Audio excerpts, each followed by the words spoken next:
అయినాయి చూడండి. అంతకుముందు నేను తెంపినవి కలర్ రాలే, ఇంత కలర్ రాకముందే తెంపిన నేను, ఎందుకంటే పిట్టలు తినేస్తున్నాయి. ఇవి మొత్తం కలర్ వచ్చినాయి చూడండి, మొత్తం కలర్ వచ్చినాయి. ఇవి ఇట్లా చెట్టు మీద వండిన ఎంత టేస్ట్ ఉన్నాయి చూడు, తీయ ఉంటాయి ఇవి బాగా. దీన్ని ఇప్పుడు తెంపుకుందాము.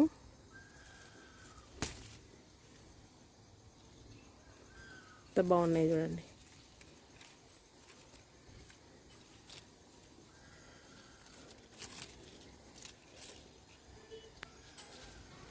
ఇది తెంపస్తలేదు, ఇక్కడ పెట్టుకుందాం.